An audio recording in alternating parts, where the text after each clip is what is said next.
ஜெய் ஸ்ரீராம். இன்றைக்கி நம்ம பார்க்க போகிற குருவாயூரப்பனோட மகிமை குருவாயூரப்பன் நமக்கெல்லாம் தெரிவிக்கிறதுக்காக நிகழ்த்திய ஒரு நிகழ்வு. என்னன்னாக்க, மைசூர்லேருந்து ஒரு பக்தர் குருவாயூரப்பனை பார்க்கணுன்னு அடங்காத அவர் ரொம்ப நாளாக நினச்சிட்டு இருந்தார். அவர் கிளம்பி குருவாயூருக்கு வர்றார்.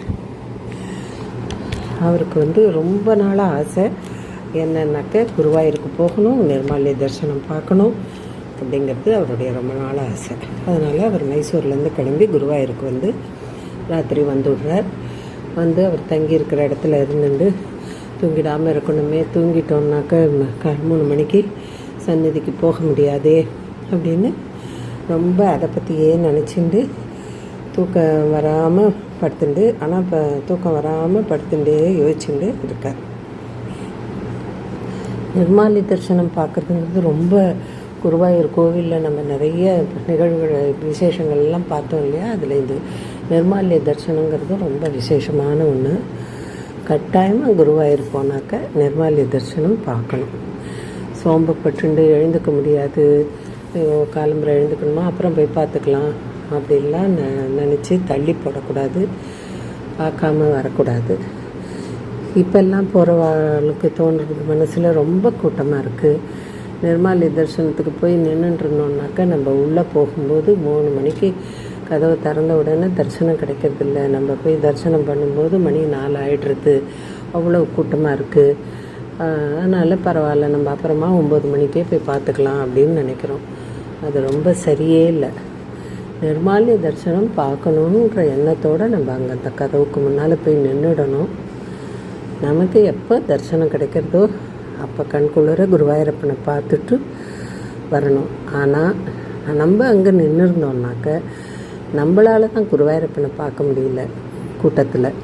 அவருக்கு நம்மளை தெரியும். நிர்மால்ய தரிசனத்துக்கு அத்தனை பேருக்கும் அவரை அனுகிரக கட்டாட்சம் கிடைக்கும், அனுகிரகம் பண்ணுறார்.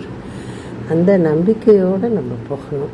போயிட்டு நமக்கு தரிசனம் கிடைக்கும்போது நிர்மாலய தரிசனம் கிடைச்சா சரி, இல்லை எண்ணெய் காப்பு கிடைச்சா சரி, ஒவ்வொன்றும் எது கிடைக்கிறதோ அதை அனுபவிச்சுட்டு நம்ம வரணும்.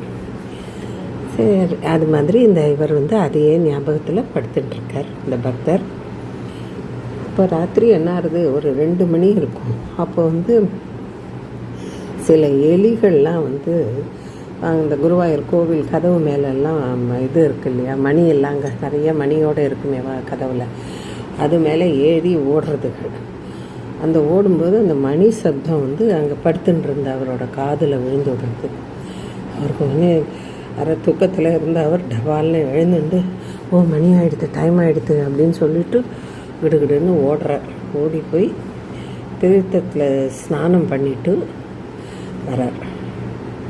ஸ்நானம் பண்ணிவிட்டு நான் சந்நிதிக்கு போகிறதுக்கு வேகமாக ஓடி வர்றார். அப்போ என்ன ஆகுது, அவர்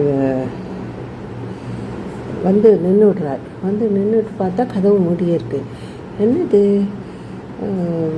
அவருக்கு ஒன்றுமே புரியல.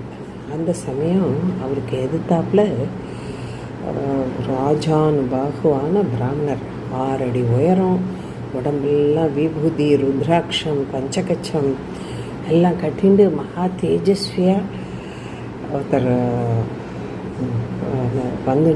வந்துருக்கிறத பார்க்குறேன். அந்த பிராமணனுக்கு உடனே அந்த மாதிரி ஒரு தரிசனம் கிடைக்கிறதுங்க. உடனே அந்த பக்த பிராமணர் என்ன பண்ணுறார், அப்படியே கீழே நடுநடுங்கி போய் அவர் தேஜஸ் இதெல்லாம் அவர் உடம்பை இது பண்ணி அவரோட காலில் விழுந்து நமஸ்காரம் பண்ணி கை கூப்பி வணங்கி நிற்கிறார். அப்போ அந்த தேஜஸ்வியானவர் கேட்குறார், நீ யாருப்பா, எந்த ஊர்லேருந்து வந்திருக்க, என்னென்னலாம் கேட்குறார். உடனே அந்த பிராமணர் நான் வணக்கத்தோடு சொல்கிறேன், இந்த மாதிரி தரிசனத்துக்காக வந்திருக்கேன், ஒன்றும் கதவு திறக்கல, சத்தம் கேட்டுது, அதனால தான் வேகமாட்ட நாழி ஆகிடுத்தோன்னு நினச்சிட்டு அப்படிங்கிறார். சொல்லிவிட்டு மெதுவாக, அவருக்கு பேச்சே வரல, அவரோட அந்த சொல்லிக்கிற தேஜஸ் அது அதை பார்த்து, அப்புறம் நீங்கள் யாருன்னே எனக்கு தெரியலையே அப்படின்னு கேட்குறார். உடனே நான் பீஷ்மர் அப்படின்னு சொல்லிவிட்டு அவர் போய்டுறார். வேகமாக கோவிலுக்குள்ளே போய்டுறார். வழக்கம் போல் 3 மணி ஆனவுடனே கதவு திறக்கிறார். நிர்மாலய தரிசனம் எல்லாம் முடிஞ்சு அவர் ஊருக்கு போயிடுறார். அப்புறம் இந்த அற்புதமான சரித்திரத்துலேருந்து என்ன தெரியுதுன்னா, பீஷ்மர் முதலிய முன்னாள் பெரியோர்கள் எல்லாம் இந்த கிருஷ்ணரை தினந்தோறும் அங்கே வந்து தரிசிக்கிறார்கள் அப்படிங்கிறது நமக்கு தெரியுது. அது எல்லாரும் வந்து கால வேளையில் முதல்ல வந்து பார்த்துட்டு போகிறாங்கிறதையும் குருவாயூரப்பன் நமக்கு தெரிவிக்கிறார். ஹே குருவாயூரப்பா.